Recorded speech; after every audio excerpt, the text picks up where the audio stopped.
ओम साई राम। श्री साई सच्चरित्र अध्याय 18 और 19। श्री हेमंत पंत पर बाबा की कृपा कैसे हुई, श्री साटे और श्रीमती देशमुख की कथा, उत्तम विचारों का प्रोत्साहन, उपदेश में नवीनता, निंदा संबंधी उपदेश और परिश्रम के लिए मजदूरी। ब्रह्म ज्ञान हेतु ललायत एक धनी व्यक्ति के साथ बाबा ने किस प्रकार व्यवहार किया, इसका वर्णन हेमंत पंत ने गत 2 अध्यायों में किया है। अब हेमंत पंत पर किस प्रकार बाबा ने अनुग्रह कर उत्तम विचारों का प्रोत्साहन देकर उन्हें फलीभूत किया तथा आत्म उन्नति व परिश्रम के प्रतिफल के संबंध में किस प्रकार उपदेश किए, इनका इन 2 अध्यायों में वर्णन किया जाएगा। पूर्व विषय। ये विदित ही है कि सद्गुरु पहले अपने शिष्य की योग्यता पर विशेष ध्यान देते हैं। उनके चित्त को किंचित मात्र भी डावाडोल ना कर वह उपयुक्त उपदेश देकर उन्हें आत्म अनुभूति की ओर प्रेरित करते हैं। इस संबंध में कुछ लोगों का विचार है कि जो शिक्षा या उपदेश सद्गुरु द्वारा प्राप्त हो उसे अन्य लोगों में प्रसारित ना करना चाहिए। उनकी ऐसी भी धारणा है कि उसे प्रकट कर देने से उसका महत्व घट जाता है। यथार्थ में ये दृष्टिकोण संकुचित है। सद्गुरु तो वर्षा ऋतु के मेघ सदृश हैं जो सर्वत्र एक समान बरसते हैं, अर्थात वह अपने अमृत तुल्य उपदेशों को विस्तृत क्षेत्र में प्रसारित करते हैं। प्रथमतः उनके सारांश को ग्रहण कर आत्मसात कर लें और फिर संकीर्णता से रहित होकर अन्य लोगों में प्रचार करें। ये नियम जागृत और स्वप्न दोनों अवस्थाओं में प्राप्त उपदेशों के लिए है। उदाहरण बुद्ध कौशिक ऋषि ने स्वप्न में प्राप्त प्रसिद्ध राम रक्षा स्तोत्र साधारण जनता के हितार्थ प्रकट कर दिया था। जिस प्रकार एक दयालु माता बालक के उपचारार्थ कड़वी औषधि का बलपूर्वक प्रयोग करती है, उसी प्रकार श्री साईं बाबा भी अपने भक्तों के कल्याणार्थी उपदेश दिया करते थे। वह अपनी पद्धति गुप्त न रखकर पूर्ण स्पष्टता को ही अधिक महत्व देते थे। इसी कारण जिन भक्तों ने उनके उपदेशों को पूर्णतः पालन किया वह अपने ध्येय की प्राप्ति में सफल हुए। श्री साईं बाबा जैसे सद्गुरु ही ज्ञान चक्षुओं को खोलकर आत्मा की दिव्यता का अनुभव देने में समर्थ हैं। विषय वासनाओं से आसक्ति नष्ट कर वह भक्तों की इच्छाओं को पूर्ण कर देते हैं, जिसके फलस्वरूप ही ज्ञान और वैराग्य प्राप्त होकर ज्ञान की उत्तरोत्तर उन्नति होती रहती है।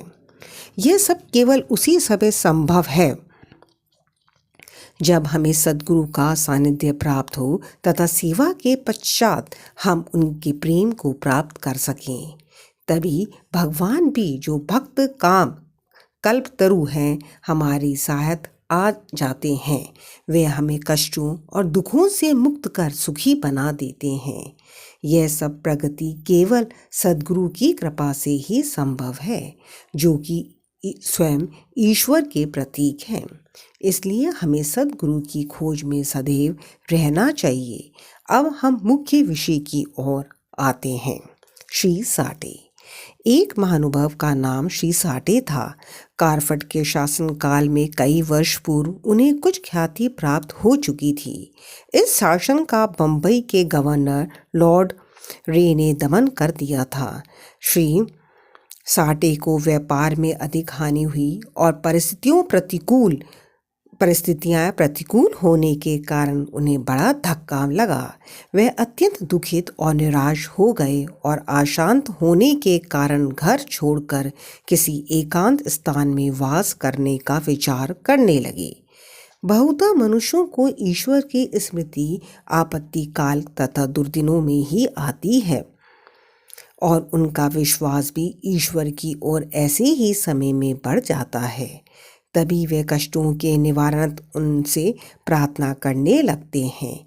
यदि उनके पाप कर्म शेष ना रहे हों तो भगवान भी उनकी भेंट किसी संत से करा देते हैं, जो उनके कल्याणार्थ ही उचित मार्ग का निर्देश कर देते हैं। ऐसे ही श्री साठे के साथ भी हुआ। उनके एक मित्र ने उन्हें शिरडी जाने की सलाह दी, जहाँ मन के शांति प्राप्त करने और इच्छा पूर्ति के निमित्त देश के कोने कोने से लोगों के झुंड आ रहे हैं। उन्हें ये विचार अति रुचिकर प्रतीत हुआ और सन 1917 में वे शिरडी गए। बाबा के सनातन, पूर्ण, ब्रह्म, दीप्तिमान, निर्मल एवं विशुद्ध स्वरूप के दर्शन कर उनके मन की व्यग्रता नष्ट हो गई और उनका चित्त शांत एवं स्थिर हो गया।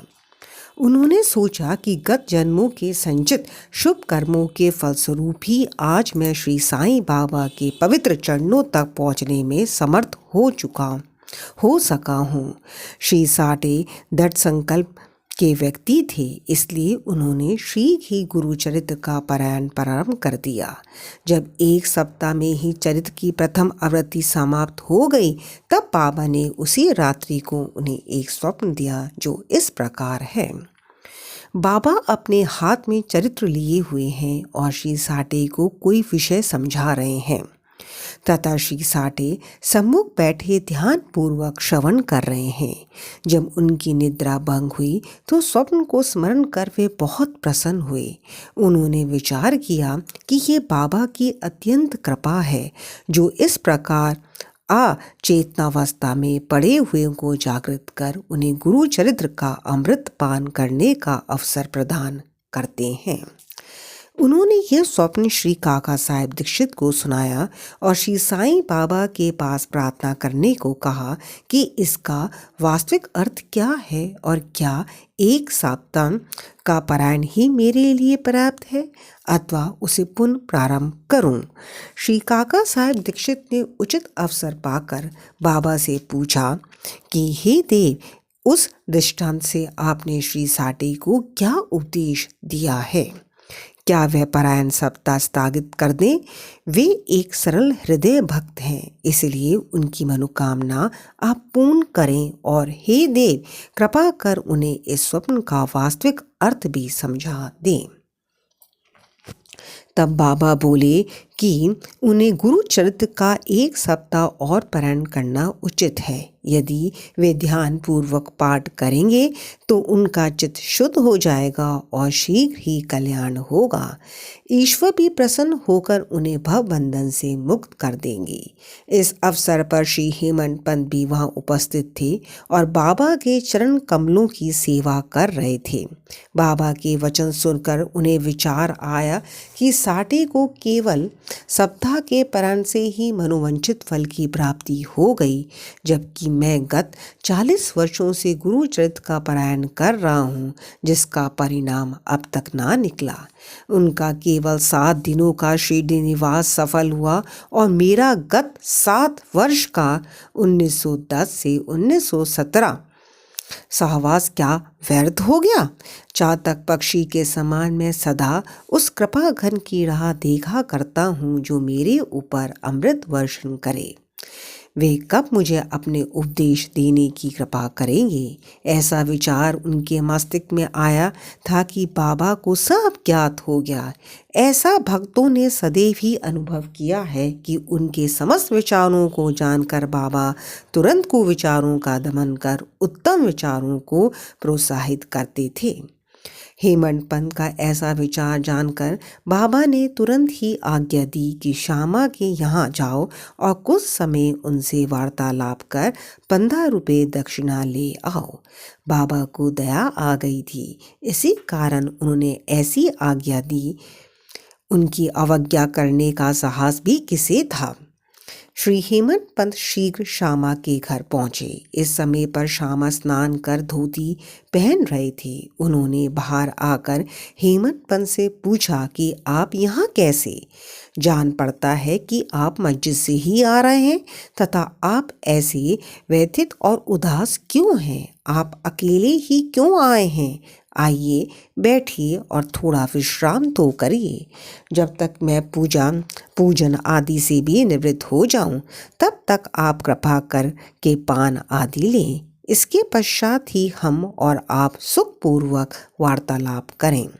ऐसा कहकर वे भीतर चले गए। दलान में बैठे बैठे हेमंतपंत की दृष्टि अचानक खिड़की पर रखी नाथ भागवत पर पड़ी। नाथ भागवत श्री एकनाथ द्वारा महाभागवत के 11वें स्कंद पर मराठी भाषा में की हुई एक टीका है।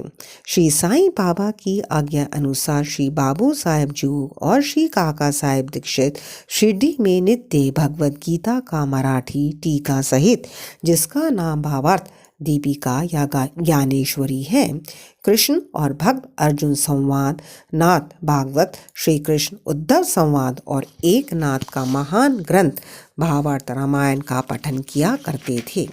जब भक्तगण बाबा से कोई प्रश्न पूछने आते तो वे कभी आंशिक उत्तर देते और कभी उनको उपयुक्त भागवत तथा प्रमुख ग्रंथों का श्रवण करने को कहते थे, जिन्हें सुनने पर भक्तों को अपने प्रश्नों की पूर्णता संतोषप्रद उत्तर प्राप्त हो जाते थे।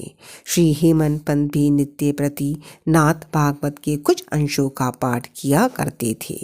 आज प्रातः मस्जिद को जाते समय कुछ भक्तों के सत्संग के कारण उन्होंने अपना नित्य नियमानुसार पाठ अधूरा ही छोड़ दिया था। उन्होंने जैसे ही वह ग्रंथ उठा कर खोला तो अपने अपूर्ण भाग का पृष्ठ सामने देखकर उनको आश्चर्य हुआ। उन्होंने सोचा कि बाबा ने इसी कारण ही मुझे यहाँ भेजा है ताकि मैं अपना शेष पाठ पूरा कर लूँ, और उन्होंने शेष अंश का पाठ आरंभ कर दिया। पाठ पूर्ण होते ही श्यामा भी बाहर आए और उन दोनों में वार्तालाप होने लगा। हेमंतपंत ने कहा कि बाबा का एक संदेश लेकर आपके पास आया हूँ। उन्होंने मुझे आपसे 15 रुपये दक्षिणा लाने तथा थोड़ी देर वार्तालाप कर आपको अपने साथ लेकर मस्जिद वापस आने की आज्ञा दी है। श्यामा आश्चर्य से बोले, मेरे पास तो एक फूटी कौड़ी भी नहीं है, इसलिए आप रुपयों के बदले दक्षिणा में मेरे 15 नमस्कार ही ले जाओ। तब हेमंतपंत ने कहा कि ठीक है, मुझे आपके 15 नमस्कार ही स्वीकार हैं। आइए अब हम कुछ वार्तालाप करें और कृपा कर बाबा की कुछ लीलाएं आप मुझे सुनाएं, जिससे पाप नष्ट हो। श्यामा बोले, तो कुछ देर बैठो। इस ईश्वर बाबा की लीला अद्भुत है। कहाँ मैं एक अशिक्षित देहाती और कहाँ आपका विद्वान। यहाँ आने के पश्चात तो आप बाबा की अनेक लीलाएं स्वयं देख ही चुके हैं, जिनका अब मैं आपके समक्ष कैसे वर्णन कर सकता हूँ। अच्छा, ये पान सुपारी तो खाओ, तब तक मैं कपड़े पहन लूँ। थोड़ी देर में श्यामा बाहर आए और फिर उन दोनों में इस प्रकार वार्तालाप होने लगा। श्यामा बोले, इस परमेश्वर बाबा की लीलाएं अगाध हैं, जिसका कोई पार नहीं। वे तो लीलाओं से आलिप्त रहकर सदैव विनोद किया करते हैं। हमें इस अज्ञानी जीव क्या समझा सकें। बाबा स्वयं ही क्यों नहीं कहते, आप सरीखे विद्वान को मुझे जैसे मूर्ख के पास क्यों भेजा है। उनकी कार्य प्रणाली ही कल्पना के परे है। मैं तो इस विषय में केवल इतना ही कह सकता हूँ कि वह लौकिक नहीं है। इस भूमिका के साथ ही साथ श्यामा ने कहा कि अब मुझे एक कथा की स्मृति हो आई है, जिसे मैं व्यक्तिगत रूप से जानता हूँ। जैसी भक्त की निष्ठा और भाव होता है, बाबा भी उसी प्रकार उनकी सहायता करते हैं। कभी कभी तो बाबा भक्त की कठिन परीक्षा लेकर ही उसे उपदेश दिया करते हैं। उपदेश शब्द सुनकर साटे के गुरुचरित्र पारायण की घटना का तत्काल ही स्मरण करके हेमंतपंत को रोमांच हो आया। उन्होंने सोचा, कदाचित बाबा ने मेरे चित्त की चंचलता नष्ट करने के लिए ही मुझे यहाँ भेजा है। फिर भी वह अपने विचार प्रकट ना कर श्यामा की कथा को ध्यानपूर्वक सुनने लगे। उन सब कथाओं का सार केवल यही था कि अपने भक्तों के प्रति बाबा के मन में कितनी दया और स्नेह है। इन कथाओं को श्रवण कर हेमंतपंत को आंतरिक उल्लास का अनुभव होने लगा। तब श्यामा ने नीचे लिखी कथा कही। श्रीमती राधाबाई देशमुख। एक समय एक वृद्धा श्रीमती राधाबाई, जो खाशाबा देशमुख की माँ थी, बाबा की कीर्ति सुनकर संगमनेर के लोगों के साथ शिरडी आई। बाबा के श्री दर्शन कर उन्हें अत्यंत प्रसन्नता हुई। श्री साईं चरणों में उनकी अटल श्रद्धा थी, इसलिए उन्होंने ये निश्चय किया कि जैसे भी हो बाबा को अपना गुरु बना उनसे उपदेश ग्रहण किया जाए। आमरण अनशन का दृढ़ निश्चय कर अपने विश्राम गृह में आकर उन्होंने अन्न जल त्याग दिया और इस प्रकार 3 दिन व्यतीत हो गए। मैं इस वृद्धा की अग्नि परीक्षा से बिल्कुल भयभीत हो गया और बाबा से प्रार्थना करने लगा कि देवा, आपने अब ये क्या करना आरंभ कर दिया है। ऐसे कितने लोगों को आप यहाँ आकर्षित किया करते हैं। आप उस वृद्ध महिला से पूर्ण परिचित ही हैं जो हठपूर्वक आप पर अवलंबित है।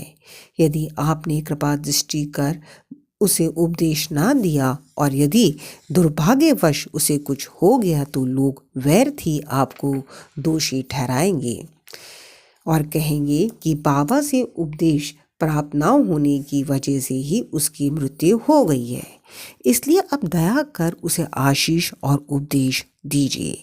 वृद्धा का ऐसा दृढ़ निश्चय देखकर बाबा ने उसे अपने पास बुलाया और मधुर उपदेश देकर उसकी मनोवृत्ति परिवर्तित कर कहा कि हे माता, क्यों व्यर्थ ही तुम यातना सहकर मृत्यु का आलिंगन करना चाहती हो। तुम मेरी माँ और मैं तुम्हारा बेटा। तुम मुझ पर दया करो और जो कुछ मैं कहूँ उसे ध्यान पूर्वक सुनो। मैं अपनी स्वयं की कथा तुमसे कहता हूँ और यदि तुम उसे ध्यान पूर्वक श्रवण करोगी तो तुम्हें अवश्य परम शांति प्राप्त होगी। मेरे एक गुरु जो बड़े सिद्ध पुरुष थे, मुझ पर बड़े दयालु थे। दीर्घ काल तक मैं उनकी सेवा करता रहा, फिर भी उन्होंने मेरे कानों में कोई मंत्र ना फूंका। मैं उनसे कभी अलग होना भी नहीं चाहता था। मेरी प्रबल उत्कंठा थी कि उनकी सेवा कर जिस प्रकार भी संभव हो मंत्र प्राप्त करूं, परंतु उनकी रीति तो न्यारी ही थी। उन्होंने पहले मेरा मुंडन कर मुझसे 2 पैसे दक्षिणा में मांगे, जो मैंने तुरंत ही दे दिए। यदि तुम प्रश्न करो कि मेरे गुरु जब पूर्ण निष्काम थे तो उन्हें पैसे मांगना क्या शोभनीय था और फिर उन्हें विरक्त भी कैसे कहा जा सकता था, इसका उत्तर केवल यह है कि वह कंचन को ठुकराया करते थे, क्योंकि उन्हें उसकी स्वप्न में भी आवश्यकता न थी। उन 2 पैसों का अर्थ था दृढ़ निष्ठा और धैर्य। जब मैंने ये दोनों वस्तुएं उन्हें अर्पित कर दी तो वह अत्यंत प्रसन्न हुए। मैंने 12 वर्ष उनके श्री चरणों की सेवा में ही व्यतीत किए। उन्होंने ही मेरा भरण पोषण किया, अतः मुझे भोजन और वस्त्रों का कोई अभाव न था। वे प्रेम की मूर्ति थे, अथवा यूं कहो कि वे प्रेम के साक्षात अवतार थे। मैं उनका वर्णन ही कैसे कर सकता हूँ, क्योंकि उनका तो मुझ पर अधिक स्नेह था और उनके समान कोई बिरला ही गुरु मिलेगा। जब मैं उनकी ओर निहारता तो मुझे ऐसा प्रतीत होता कि वे गंभीर मुद्रा में ध्यान मगन हैं, और तब हम दोनों आनंदित हो जाते थे। 8वें प्रहर में एकटक उनके ही श्रीमुख की ओर निहारा करता था। मैं भूख और प्यास की सुध बुध खो बैठा। उनके दर्शनों के बिना मैं अशांत हो उठता था। गुरु सेवा की चिंता के अतिरिक्त मेरे लिए और कोई चिंतनीय विषय या पदार्थ नहीं था। मुझे तो सदैव उन्हीं का ध्यान रहता था, अतः मेरा मन उनके चरण कमलों में लीन हो गया। ये हुई 1 पैसे की दक्षिणा। धैर्य है दूसरा पैसा। मैं धैर्य पूर्वक बहुत काल तक प्रतीक्षा कर गुरु सेवा करता रहा। यही धैर्य तुम्हें भी भव सागर से पार उतार देगा। धैर्य ही मनुष्य में मनुष्यत्व है। धैर्य धारण करने से समस्त पाप और मोह नष्ट होकर उनके हर प्रकार के संकट दूर होते तथा भय जाता रहता है। इसी प्रकार तुम्हें भी अपने ध्येय की प्राप्ति हो जाएगी। धैर्य तो गुणों की खान व उत्तम विचारों की जननी है। निष्ठा और धैर्य दो जुड़वा बहनों के समान ही है, जिनमें परस्पर प्रगाढ़ प्रेम है। मेरे गुरु मुझसे किसी वस्तु की आकांक्षा ना रखते थे। उन्होंने कभी मेरी उपेक्षा ना की, वरन सदैव रक्षा करते रहे। यद्यपि मैं सदैव उनके चरणों के समीप ही रहता था, फिर भी कभी किन्हीं अन्य स्थानों पर यदि चला जाता तो भी मेरे प्रेम में कभी कमी ना हुई। वह सदा मुझ पर कृपा दृष्टि रखते थे। जिस प्रकार कछुई प्रेम दृष्टि से अपने बच्चों का पालन करती है, चाहे वह उसके समीप हो अथवा नदी के उस पार, सो है माँ। मेरे गुरु ने तो मुझे कोई मंत्र सिखलाया ही नहीं, तब मैं तुम्हारे कान में कैसे कोई मंत्र फूंकूं। केवल इतना ही ध्यान रखो कि गुरु की भी कछुओं के समान ही प्रेम दृष्टि से हमें संतोष प्राप्त होता है। इस कारण व्यर्थ में किसी से उपदेश प्राप्त करने का प्रयत्न ना करो। मुझे ही अपने विचारों तथा कर्मों का मुख्य ध्येय बना लो, और तब तुम्हें निसंदेह ही परमार्थ की प्राप्ति हो जाएगी। मेरी ओर अनन्य भाव से देखो तो मैं भी तुम्हारी ओर वैसे ही देखूंगा। इस मस्जिद में बैठकर मैं सत्य ही बोलूंगा कि किन्हीं साधनाओं या शास्त्रों के अध्ययन की आवश्यकता नहीं, वरन केवल गुरु में ही विश्वास ही पर्याप्त है। पूर्ण विश्वास रखो कि गुरु ही करता है, और वह धन्य है जो गुरु की महानता से परिचित हो, उसे हरि हर और ब्रह्म त्रिमूर्ति का अवतार समझता है। इस प्रकार समझाने से वृद्ध महिला को सांत्वना मिली और उसने बाबा को नमन कर अपना उपवास त्याग दिया। यह कथा ध्यानपूर्वक एकाग्रता से श्रवण कर तथा उसके उपयुक्त अर्थ पर विचार कर हेमंत पंत को बड़ा आश्चर्य हुआ। उनका हृदय भर आया और उन्हें रोमांच हो उठा। अत्यंत आनंद विभोर हो जाने से उनका कंठ रुंध गया और वे मुख से एक शब्द भी ना बोल सके। उनकी ऐसी स्थिति देख श्यामा ने पूछा, आप कैसे स्तब्ध क्यों हो गए? बात क्या है? बाबा की तो इस प्रकार की लीलाएं अगणित हैं, जिनका वर्णन मैं किस मुख से करूं। ठीक उसी समय मस्जिद में घंटानाद होने लगा, जो कि मध्य पूजन तथा आरती के आरंभ का घोतक था। तब श्यामा और हेमंत पंत भी शीघ्र ही मस्जिद की ओर चले। बाबू साहब जोग ने पूजन आरंभ कर दिया था। स्त्रियां मस्जिद में ऊपर खड़ी थीं और पुरुष वर्ग नीचे मंडप में। सब उस सर में वादों के साथ साथ आरती गा रहे थे। तभी हेमंत पंत का हाथ पकड़े हुए श्यामा भी ऊपर पहुंचे और वे बाबा की धानी और तथा हेमंत पंत बाबा के सामने बैठ गए। उन्हें देख बाबा ने श्यामा से लाई हुई दक्षिणा देने के लिए कहा। तब हेमंत पंत ने उत्तर दिया कि रुपयों के बदले श्यामा ने मेरे द्वारा आपको 15 नमस्कार भेजे हैं तथा स्वयं ही यहाँ आकर उपस्थित हो गए हैं। बाबा ने कहा, अच्छा ठीक है, तो अब मुझे ये बताओ कि तुम दोनों में आपस में किस विषय पर वार्तालाप हुआ है। तब घंटे, ढोल और सामूहिक गान की ध्वनि की चिंता न करते हुए हेमंत पंत उत्कंठापूर्वक उन्हें वहाँ वार्तालाप सुनाने लगे। बाबा भी सुनने को अति उत्सुक थे, इसलिए वे तकिया छोड़कर थोड़ा आगे झुक गए। हेमंत पंत ने कहा कि वार्ता अति सुखदायी थी, विशेषकर उस वृद्ध महिला की कथा, जो ऐसी अद्भुत थी कि जिसे श्रवण कर मुझे तुरंत ही विचार आया कि आपकी लीलाएं अगाध हैं और इस कथा की ही ओट में आपने मुझ पर विशेष कृपा की है। तब बाबा ने कहा, वह तो बहुत ही आश्चर्यपूर्ण है। अब मेरी तुम पर कृपा कैसे हुई, इसका पूर्ण विवरण सुनाओ। कुछ काल पूर्व सुना वार्तालाप जो उनके हृदय पटल पर अंकित हो चुका था, वह सब उन्होंने बाबा को सुना दिया।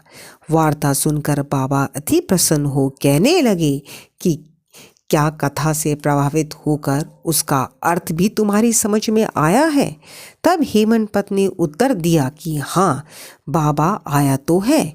उससे मेरी चित्त की चंचलता नष्ट हो गई है। अब यथार्थ में मैं वास्तविक शांति और सुख का अनुभव कर रहा हूँ तथा मुझे सत्य मार्ग का पता चल गया है। तब बाबा बोले, सुनो, मेरी पद्धति भी अद्वितीय है। यदि इस कथा का स्मरण रखोगे तो ये बहुत ही उपयोगी सिद्ध होगी। आत्मज्ञान प्राप्त करने के लिए ध्यान अत्यंत आवश्यक है और यदि तुम इसका निरंतर अभ्यास करते रहोगे तो कुप्रवृत्तियाँ शांत हो जाएंगी। तुम्हें आसक्ति रहित होकर सदैव ईश्वर का ध्यान करना चाहिए जो सर्व प्राणियों में व्याप्त है, और जब इस प्रकार मन एकाग्र हो जाएगा तो तुम्हें ध्येय की प्राप्ति हो जाएगी।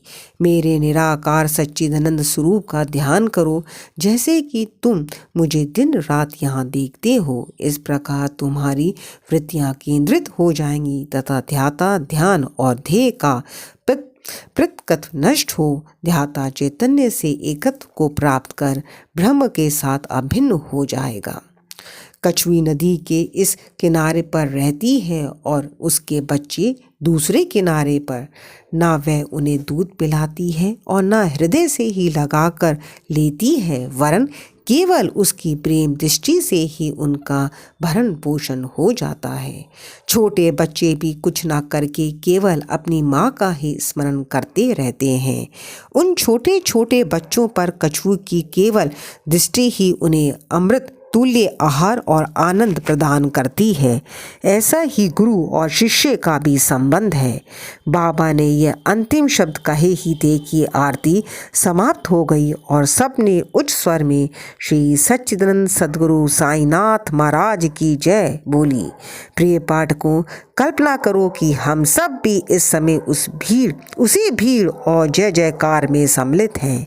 ओम साईं राम। शेष अगले वीडियो में।